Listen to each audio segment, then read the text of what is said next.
नमस्कार, मैं हूं संजय शर्मा। आप देख रहे हैं 4 पीएम यूपी। क्या ऐसा भी होता है कि आप मेरे दफ्तर में आए, मैं कुछ तंत्र मंत्र करूं, कुछ चाय पिला दूं और आप पे असर हो जाए उसका?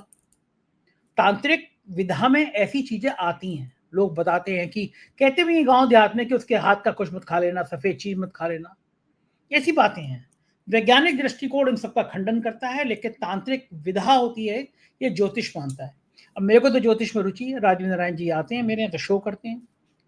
तो मैंने केवल मोहन भागवत के भाषण का सच जानने के लिए कि कहानी क्या है, मोदी से रिश्ते क्या हैं, नागपुर में राजीव रंजन जो संघ मुख्यालय से और गडकरी के घर से 6-7 किलोमीटर दूर रहते हैं, मुख्यमंत्री फडणवीस का घर भी 2-2.5 किलोमीटर दूर है उनका, तो नागपुर की एक एक चीज जानते हैं। मैंने उनसे बातचीत की तो उन्होंने कहा कि नागपुर में बड़ी चर्चा है कि संजय जोशी और गडकरी की जान को खतरा है। मैं चौंका। और फिर उस बातचीत में क्या क्या राज निकले, आप सुने तो दंग रह जाएंगे। जल्दी से 4 पीएम यूपी को सब्सक्राइब कर लीजिए, ज्वाइन कर लिए। चलते हैं राजीव रंजन के पास। स्वागत है भाई राजीव भाई आपका। आप नागपुर बैठे हैं, विजयदशमी का पर्व, भागवत जी के बड़े बड़े लंबे चौड़े भाषण। मुझे हंसी आ रही है कि जब भागवत जी जो प्रवचन दे रहे थे, उनको मोदी और योगी तो मानते नहीं है। सबको सामाजिक सद्भाव के साथ रहना चाहिए, सभी लोगों को एक दूसरे के धर्मों का सम्मान करना चाहिए, जरा जरा सी बातों पर सड़कों पर नहीं निकलना चाहिए, प्रशासन जो है सबको समान भाव से देखे, ऐसा धारणा बननी चाहिए। लंबी चौड़ी नौटंकी वाली बातें हैं। मुझे बात देख के बड़े हैरानी हुई कि मैंने कई सालों से देखा है विजयदशमी का पर्व जो संघ के लिए बड़ा महत्वपूर्ण होता है। पहली बार मुझे देखा कि भागवत जी के इधर उधर पिक्चर वाले स्टाइल में जैसे अक्षय कुमार आते हैं उधर उधर डॉन बन के, और सिक्योरिटी गार्ड चल रहे होते हैं, तो बढ़िया बढ़िया गन लेकर इधर उधर भागवत के चल रहे थे। तो जब इतनी सिक्योरिटी मोदी जी ने दे दी, इसका भी लुत्फ लगा दिया मोदी जी ने।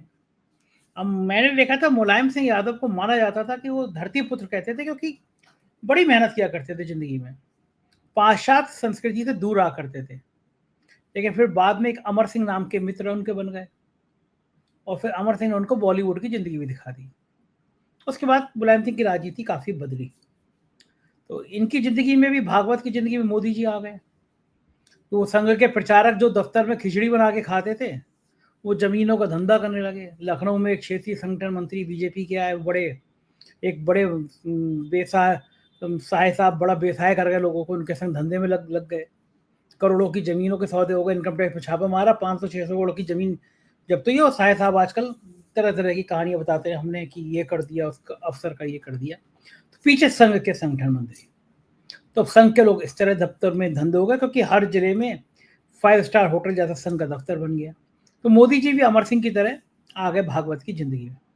मैं समझना चाहता हूं कि अब इस राजनीति का मतलब क्या है। भागवत के ये संकेतों में बात करना, पहले कहना कि 75 साल पूरे होने पे आप जी को साइड में हो जाना चाहिए, रिटायरमेंट लेना चाहिए, और फिर बाद में कि मैंने तो ऐसा कुछ कहा नहीं था। ये खेल क्या है भारतीय जनता पार्टी और संघ के बीच, चल क्या रहा है? देखिए संजय जी, बहुत बढ़िया सवाल है। इसमें दो बातें हैं।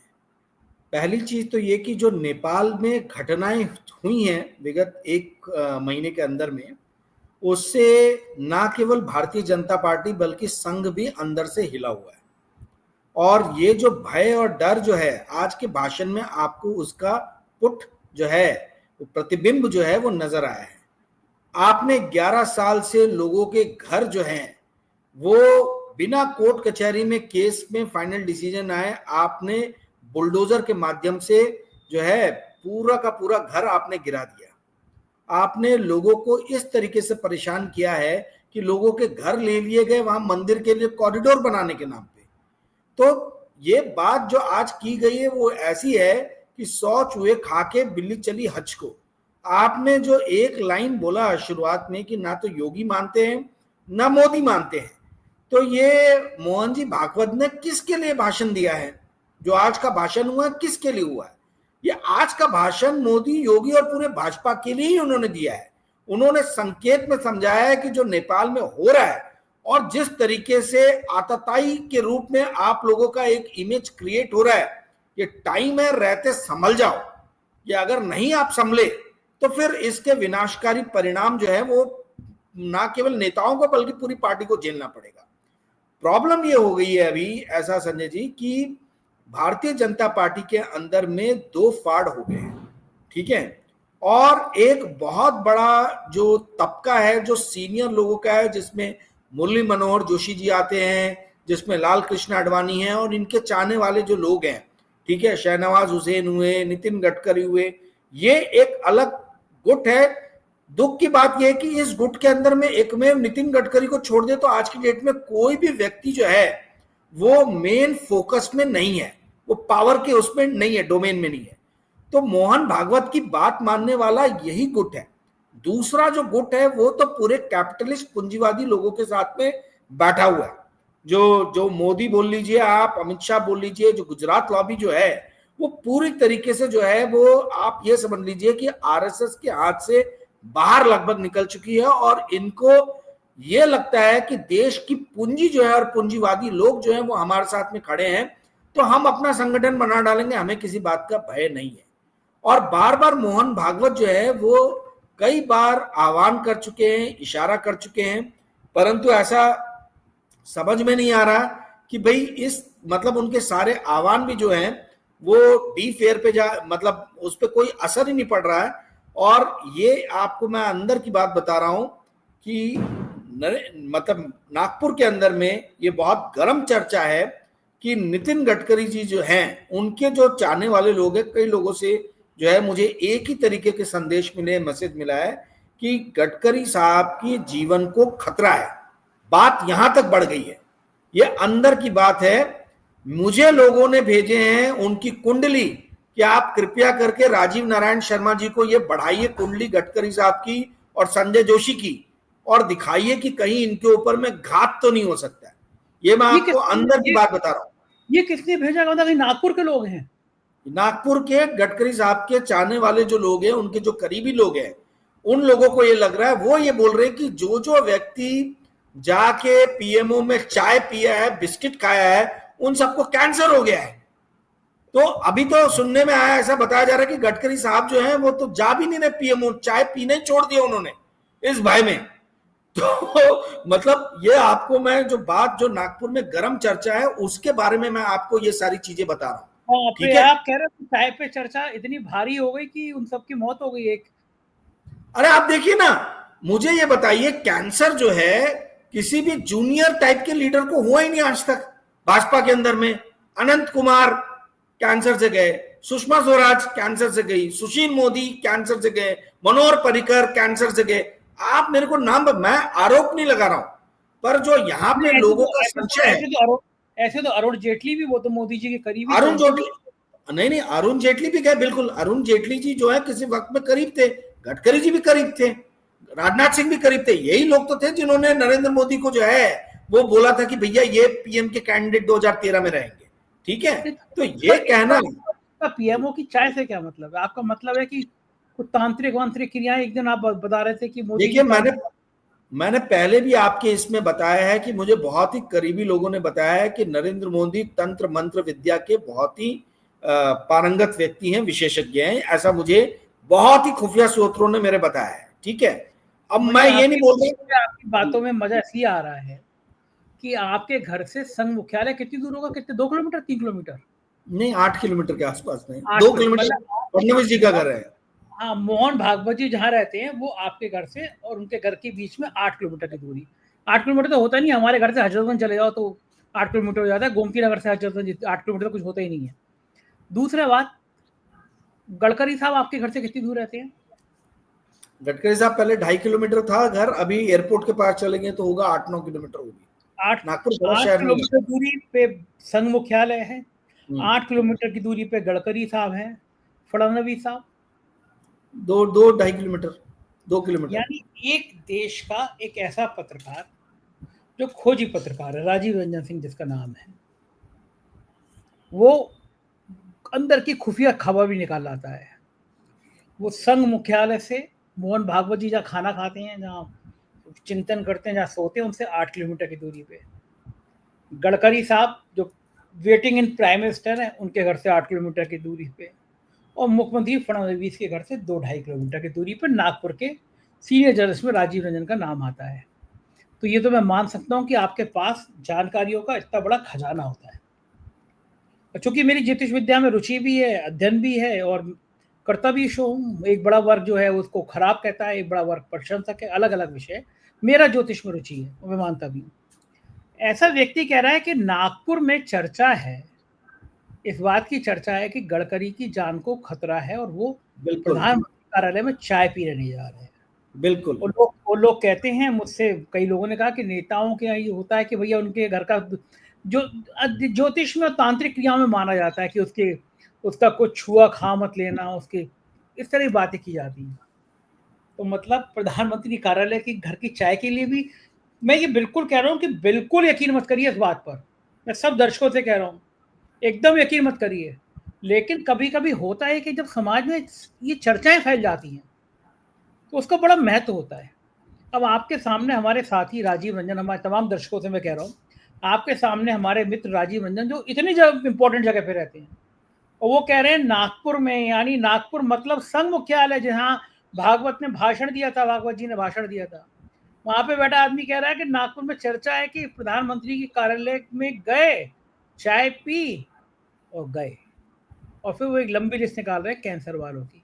मुझसे ये बात और भी लोगों ने कही थी, लेकिन मैंने बात को हंसी में टाल दिया कि मैंने कहा इसकी चर्चा नहीं होनी चाहिए, ठीक नहीं लगता है। लेकिन आप जब कह रहे हो कि ये चर्चाएं अब नागपुर तक पहुंच गई, मैंने तो चर्चाएं लखनऊ में सुनी थी कि जिसने जिसने जिसने चाय पी, उससे तो दूसरे संदर्भ में कहा कि जो राफेल का सच जानते थे वो सब निकल गए। अलग अलग संदर्भ में लोग कहते हैं, मतलब देखिए कारण ये, संजय जी बात समझिए आप, एक मेव नेता जो भारतीय जनता पार्टी के अंदर में डेवलपमेंट के लिए जाना जाता है, जिसने कुछ काम किया है, उस व्यक्ति के पीछे ये दुर्भाग्य है भारतीय जनता पार्टी का। अंदर में आप भारतीय जनता पार्टी की संस्कृति समझिए, कार्य किस तरीके की संस्कृति है पार्टी के अंदर में, कि जो सबसे मोस्ट परफॉर्मिंग नेता था बीजेपी के अंदर में, आज उसी को किस तरीके से सूली पे लटकाया जाए उसकी तैयारी चल रही है। आप देखिए, जब वायर ने जब अमित शाह के बेटे के ऊपर में स्टोरी किया था कि उनका कमोडिटी का बिजनेस का किस तरीके से रेवेन्यू बढ़ा, तो जय शाह और अमित शाह ने वायर को क्या मैसेज रिप्लाई क्या दिया था कि कमोडिटी के बिजनेस में रेवेन्यू मायने नहीं रखता है। अब वही गुजरात लॉबी जो है वो फीड कर रही है कि नितिन गडकरी के जो बेटे हैं निखिल गडकरी, उनकी जो कंपनी है उसका रेवेन्यू जो है कुछ 15-20 करोड़ से बढ़ के 500-600 करोड़ हो गया, कुछ नंबर है, मेरे को एग्जैक्ट नंबर भी ध्यान में नहीं है। परंतु कमोडिटी बिजनेस के अंदर में जो जय शाह के ऊपर में फंडा लागू नहीं होता, वो नितिन गडकरी के बेटे के ऊपर में लागू होता है। ये अपने आप में हास्यास्पद बात है कि नहीं है भाई? मैं बिजनेस जर्नलिस्ट हूं, 23 साल से बिजनेस जर्नलिज्म कर रहा हूं, बड़े बड़े अखबारों और मैगजीन्स के लिए मैंने काम किया है। मैं आपको अपने एक्सपीरियंस के बेसिस पे बता रहा हूं कि कमोडिटी बिजनेस में वाकई में रेवेन्यू मायने नहीं रखता है। अगर मुकेश अंबानी का 10 लाख करोड़ के ऊपर का टर्नओवर है, तो वो टर्नओवर इसलिए है क्योंकि भाई आप ऑयल जैसी कमोडिटी में डील करते हो, आपका प्रॉफिट मार्जिन जो है वो मायने रखता है कोई भी कमोडिटी बिजनेस में, और ये बहुत ही थिन 2%, 3%, 4% के मार्जिन पे काम करते हैं। जिस नितिन गडकरी ने 107 लाख करोड़ के रोड प्रोजेक्ट्स पूरे इंडिया में जो है उसके लिए काम किया, जिसमें से 35 लाख करोड़ के प्रोजेक्ट पीएम ऑफिस ने, नरेंद्र मोदी ने रोक दिया किसी कारणवश। एनएचआई का सेक्रेटरी भी पीएमओ से भेजा गया, हाईवे मिनिस्ट्री का सेक्रेटरी भी पीएमओ से गया, फाइल मिनिस्टर पास कर रहा है, सेक्रेटरी लोग अटका दे रहे हैं। उस व्यक्ति के पीछे में जिसने सबसे ज्यादा काम किया है, उसके पीछे में पूरी एक भयानक लॉबी लग गई है, और उस लॉबी के अंदर जो है तमाम तरीके के जो है प्रचार तंत्र लग गए हैं कि ये व्यक्ति जो है वो किस तरीके से गलत कार्यों में लिप्त है। अंदर की बात बता रहा हूं, इनकी कंपनी की हालत ऐसी है कि बैंकों को पैसे देने के लिए भी इनके पास में अगर टाइम से पैसे नहीं आए ना, तो पैसे भी ना दे पाए। आपको अंदर की हकीकत बता रहा हूं, गडकरी के बेटों की एग्जैक्टली यही हालत है उनकी। वो तो बता रहे कि हजारों करोड़ की कंपनी हो गई है, उसका शेयर इतने बढ़ गए, वो टर्नओवर है, वो रेवेन्यू है, मैं वही बता रहा हूं, रेवेन्यू है, रेवेन्यू। पर रेवेन्यू आपके पास बचता नहीं है ना, आपके पास बचता प्रॉफिट। प्रॉफिट कितना कमा रही है इनकी? एक कंपनी है सियान एग्रो जो मार्केट में लिस्टेड है, इन लोगों को खुद नहीं मालूम कि उसके शेयर कौन खरीद रहा है। पूरे गुजरात के जो हैं वो ब्रोकर्स लग गए हैं, वो पूरा का पूरा शेयर ही खरीद डाल रहे हैं, फ्लोटिंग शेयर है ही नहीं, रोज अपर सर्किट के। कारण क्या, गुजरात लॉबी को भाई कुछ भी करके इनको इनका नाम खराब करना है, इनको बदनाम करना है।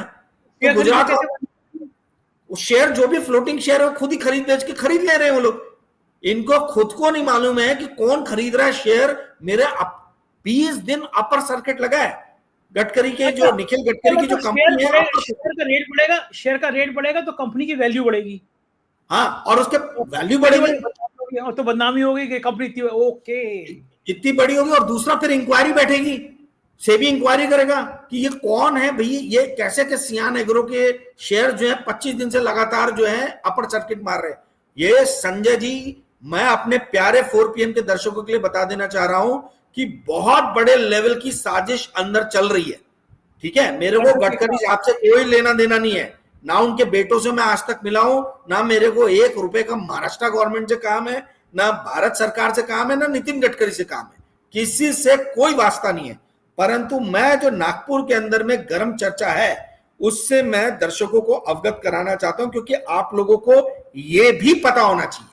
इनको कहा जाता है कि इथेनॉल के धंधे में पैसा बना रहे, अरे सबसे ज्यादा इथेनॉल जो है वो उड़ीसा और उत्तर प्रदेश के लोग जो है वो बेच रहे हैं, जहां शुगर की फैक्ट्री रहेगी। और महाराष्ट्र के अंदर में सारे कांग्रेस और एनसीपी लीडर्स जो है उनके पास में गन्ने की जो है वो शुगर इंडस्ट्री है। तो ये गडकरी का बेटा कहां से ये बेच रहा है यार?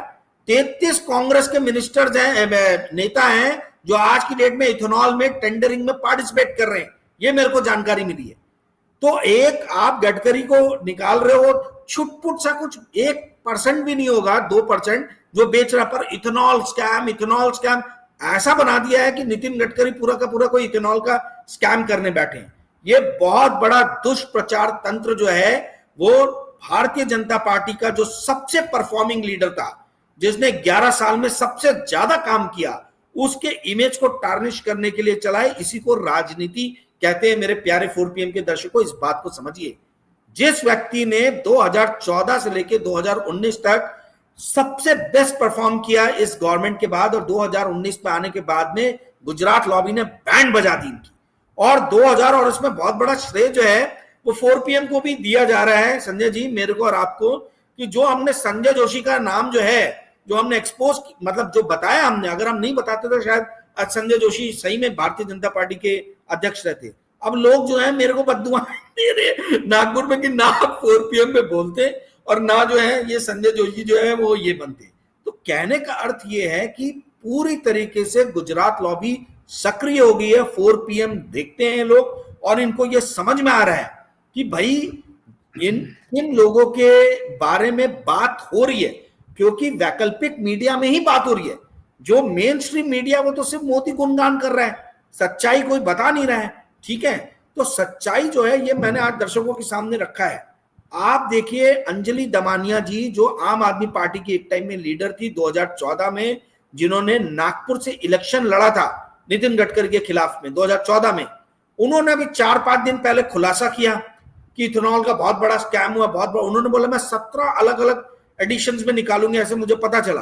कहां गए सारे एडिशन, कहां गायब गए भाई? बोला ये तो पहले एडिशन का खुलासा किया मैंने, तो बाकी एडिशन क्यों रुक गए? आप लेके आइए और उसके ऊपर में बैठाइए आप जांच, आपको समझ में आएगा कि इथेनॉल में, शुगर में खेल करने वाले कौन लोग हैं। मैं तो बोलता हूं सीबीआई से एक बार इथेनॉल की पूरी इंक्वायरी हो जानी चाहिए, और यह समझ लिया जाना चाहिए कि भाई गडकरी कितना इथेनॉल में कर रहे हैं, कितने कांग्रेस के लीडर हैं, कितने जो समाजवादी पार्टी के लीडर हैं, कितने उड़ीसा के लीडर हैं, वो सारा पिक्चर जो वो क्लियर हो जाएगा। तो ये सिर्फ नाम लेके जो है बदनाम करने का, विदाउट एनी एविडेंस, ये बहुत दिनों से कार्यक्रम चल रहा है। और मैंने जैसे पहले ही बताया कि 107 लाख करोड़ का प्रोजेक्ट जिस व्यक्ति ने, आप पंजाब में चले जाइए, मेरा बचपना पूरा पंजाब में बीता है, मुझे वहां भी मेरे दोस्त बोलते हैं कि भाई आपके गडकरी साहब ने हमारे यहाँ कितने हाईवे बनवा दिए। तो मैं गडकरी जी का कोई प्रचार नहीं कर रहा, ना मेरे को कोई लेना देना उनसे, परंतु मैं वास्तविकता बता रहा हूं कि क्या वास्तविकता मोदी सरकार की रही है और किस तरीके से इनको ट्रीटमेंट मिल रहा है नितिन गडकरी को, जो उनको नहीं मिलना चाहिए था। आज आप देखिए हमारी विदेश नीति बहुत बड़ी फ्लॉप शो हुई है। आप देखिए नेपाल से लेके बांग्लादेश तक हर सार्क कंट्रीज जो हमारे आजू बाजू में, सब आज भारत के खिलाफ है। कॉमर्स मिनिस्टर पीयूष गोयल बड़े जीरो फ्लॉप शो, बहुत बड़े फ्लॉप शो जीरो साबित हुए। अमेरिका ने जो 50% टैरिफ लगाए ये कुछ रोक नहीं पाए। आप देखिए किस तरीके से जो है ट्रेन के हादसे हो रहे हैं। अश्वनी वैष्णव बिग जीरो, शून्य, पर इन लोगों को ऐसा हीरो बनाया जा रहा है कि ये लोग जो है ये विकास पुरुष है। Narendra Modi big flop show, zero. Amit Shah zero, Manipur जल रहा है, लद्दाख जल रहा है, जीरो है लोग। इन लोगों ने इतना बड़ा फेलियर किया, पर इन सभी लोगों का मीडिया प्रचार कर रहा है विकास पुरुष और ये सब बता के। और जिस आदमी ने वाकई में काम किया उस आदमी की पूरी बैंड बजाने की जो है तैयारी लग गई है। जी संजय जी, आपने तो बड़े भयंकर भयंकर खुलासे कर लिए। बीच में संजय जोशी कहाँ है? मेरे सूत्र बता रहे थे कि फिर बात चली, संजय जोशी का नाम चलता है, खत्म हो जाता है। राष्ट्रीय अध्यक्ष बनेगा कोई पार्टी का, ऐसे चलता रहेगा? देखिए संजय जोशी जी जो हैं वो जब तक मोदी जी हैं, ऐसा सुनने में आया है कि वो उन्होंने बोला है कि आरएसएस को कि मैं इसको तो आने नहीं दूंगा। किस पर्सनल लेवल की खुंदस है, क्यों खुंदस है, ये संजय जोशी और अपना नरेंद्र मोदी जी यही दोनों क्लैरिफाई कर सकते हैं। बहुत सारे लोगों ने संजय जोशी को बोला भी कि जाके आप मोदी से मिलिए और पता कीजिए कि भाई क्या उनको ग्रीवेंस है, क्यों आपके खिलाफ है। संघ के भी कई लोगों ने उनको बोला। ऐसा मेरे सुनने में आया कि 8 बार संजय जोशी ने टाइम मांगा नरेंद्र मोदी से मिलने के लिए। 8 बार जो है इनके फोन तक को रिसीव नहीं किया गया। कोई बहुत ही जूनियर सेक्रेटरी लेवल पे बोल दिया गया कि टाइम नहीं आपसे मिलने के। तो अब आप समझ लीजिए कि एक तरफ से एक व्यक्ति जो है आगे से खुद चल के चीजों को क्लियर करने के लिए आ रहा है और दूसरा व्यक्ति बोल रहा है कि मुझे आपसे कोई बात करने में दिलचस्पी नहीं है। कि इससे आप घमंड, इससे आप दंभ, इससे आप अहंकार जो है वो समझ सकते हैं। और नरेंद्र मोदी का अहंकार इतना ज्यादा है कि आज जो पूरा भारत भुगत रहा है टैरिफ की मार डोनाल्ड ट्रंप की, ये सिर्फ और सिर्फ एक व्यक्ति के कारण है जिसका नाम है नरेंद्र मोदी। डोनाल्ड ट्रंप को भारत से कोई प्रॉब्लम नहीं है, डोनाल्ड ट्रंप को नरेंद्र मोदी से प्रॉब्लम है। नरेंद्र मोदी सरकार ने जिस तरीके से डोनाल्ड ट्रंप को हैंडल किया है उसका पूरा का पूरा जो परिणाम है वो परिणाम पूरा देश भुगत रहा है आज की डेट में। ये जो टैरिफ की मार पड़ रही है सिर्फ और सिर्फ एक व्यक्ति के कारण पड़ रही है जिसका नाम है नरेंद्र मोदी। और ये मैं नहीं बोल रहा हूं, ये आप किसी से भी पूछिए, संघ के अंदर में सब व्यक्ति ये स्वीकार करेंगे, भारतीय जनता पार्टी के अंदर स्वीकार करेंगे, यहां तक कि कांग्रेस के अंदर भी नेता स्वीकार करेंगे कि सिर्फ और सिर्फ एक व्यक्ति के दंभ, अहंकार, घमंड के कारण जो है पूरा का पूरा देश जो है आज भुगत रहा है। और अंदर ये बात चल रही है कि भाई जो एसेट था आज वो लायबिलिटी बन गया है। अब इस लायबिलिटी से कैसे पिंड छुड़ाया जाए, यही इन लोग के जी का जंजाल बना हुआ है। मुरली मनोहर जोशी जी जो रह के अपनी ही सरकार के खिलाफ जा रहे हैं और कोर्ट में वक्तव्य दे रहे हैं और जो पिटीशन फाइल कर रहे हैं, आपको क्या लग रहा है ये लार्जर पिक्चर अगर कोई देखेगा तो उसको समझ में आएगा। इनिशिएटिव शुरू हो गया है। प्रॉब्लम यह है कि इस देश के जितने भी कैपिटलिस्ट है वो सब के सब नरेंद्र मोदी के पीछे अपनी पूंजी लेके खड़े हुए हैं। और वही सबसे बड़ी समस्या आ रही है आरएसएस और भारतीय जनता पार्टी के जो लीडर्स, वृद्ध लीडर्स हैं या वयोवृद्ध लीडर्स हैं या जिनको कहीं हाशिए पे धकेल दिया गया है, वो पूंजीपतियों से नहीं लड़ पा रहे। वो नरेंद्र मोदी से तो लड़ लेंगे इंटरनली पार्टी के अंदर में, पर पूंजीवादी लोग जो है जो जिनके पास पूंजी है वो सब के सब नरेंद्र मोदी के साथ खड़े हैं। और यही आज की डेट में सबसे बड़ी समस्या बनी हुई है वयोवृद्ध और वृद्ध लीडर्स के लिए। जी बिल्कुल ठीक कह रहे हैं। एक आखिरी सवाल, क्या लगता है कि अब मोहन भागवत के तेवर वैसे ही हैं? मोदी जी पे दबाव बनाएंगे या फिर मोदी जी इतने लंबे लंबे लेख अखबारों में भागवत की, संघ की जो चमचागिरी करने के लिए लिख रहे हैं, क्या भागवत की बर्फ पिघलेगी? कुछ थोड़े ठंडे होंगे भागवत? या संघ प्लानिंग करता रहता है, माफ नहीं करता? जो जेपी नड्डा ने कहा था कि हमें संघ की जरूरत है, नहीं है, तो इतने बड़े बड़े लेख करने के बाद, इतनी तारीफ करने के बाद क्या संघ पिघलेगा या मोदी जी को निपटाएगा ही निपटाएगा? देखिए मोदी जी तो पूरी तरीके से चमचागिरी करने में लगे, इसमें कोई शक नहीं। आप बताइए कौन है आरएसएस? आपने क्यों 100 रुपए का सिक्का निकाला आरएसएस के नाम पे? कितने एनजीओ के नाम पे निकलता है? और ये एनजीओ है भी कि नहीं है? सर्टिफिकेट है क्या एनजीओ का आरएसएस के पास में? बहुत सारे ऐसे सवाल हैं जो आज भी जो है लोग उसके जवाब ढूंढ रहे। तो एक देश का प्रधानमंत्री लाल किले की प्राचीर से आरएसएस की तारीफ करता है, आरएसएस के लिए सिक्के निकालता है 100 का। ये क्या न्यूज दे रहा है, क्या मैसेजिंग कर रहा है? मैं ये नहीं बोल रहा कि आरएसएस गलत संस्था है, मेरे बहुत सारे दोस्त जो है आरएसएस में हैं, और मैं मतलब वो उतने ही देशभक्त हैं जितना मैं देशभक्त हूं, और या जितने आप देशभक्त होंगे दूसरे देशभक्त होंगे। आरएसएस से कोई मुझे तकलीफ नहीं है, क्योंकि मेरे खुद के बहुत सारे दोस्त हैं, ठीक है, आरएसएस के अंदर में। परंतु मैं आपको ये बता रहा हूं, यदि उनकी थिंकिंग सोची जाए तो वो थिंकिंग ठीक नहीं है भारत देश के लिए, आरएसएस की जो थिंकिंग है।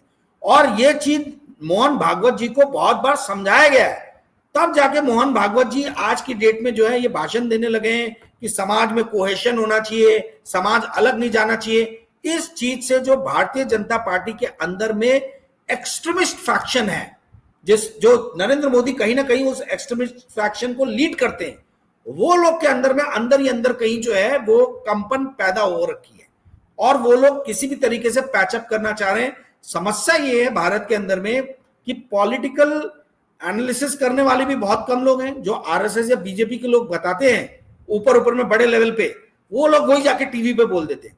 ऊपर के लोग तो कभी अपनी संस्था के बारे में गलत या खुफिया जानकारी नहीं देंगे, आपको चीजें नीचे से ही मिलती है इंफॉर्मेशन। परंतु कहने का अर्थ यह है कि आरएसएस जो है बहुत ही स्ट्रांगली खड़ा हुआ है, और नरेंद्र मोदी जो भी अभी स्टेप्स ले रहे हैं, चाहे सिक्का निकालना हो, 100 रुपए का जो आज निकाला, या लाल किले की प्राचीर से आरएसएस की तारीफ करना हो, लोग मेरे जैसे लोग सवाल पूछ रहे हैं, कांग्रेस के नेता सवाल पूछ रहे हैं, बहुत सारे मेरे कांग्रेस के नेता जो मित्र हैं वो सवाल पूछ रहे हैं कि आरएसएस कौन है भाई, क्यों निकाला आपने इसके नाम का सिक्का। ये बहुत गलत इमेज, बहुत गलत मैसेज दे रहा है, और एकदम सही बोल रहे हैं कांग्रेस के लीडर्स। तो मेरा कहना है कि ये चमचागिरी कहीं जो है वो एक सबूत जो है नरेंद्र मोदी दे रहे हैं। अब ये देखना होगा कि आरएसएस के टॉप पे जो 8-10 लोग बैठे हुए हैं वो कब तक इस चीज को स्वीकार करते हैं, कितने मोदी जी के घेरे में आते हैं, ये हमको भविष्य में पता चलेगा। जी संजय जी, बहुत बहुत शुक्रिया, बहुत बहुत थैंक यू, आपने इतनी बातचीत की, बताया, बहुत बहुत थैंक यू। ये थे राजीव रंजन जी, पूरी बातचीत सुनिए आपने। आपका इस पूरी बातचीत पर क्या सोचना है मुझे कमेंट करके जरूर बताइएगा। शुक्रिया, थैंक यू।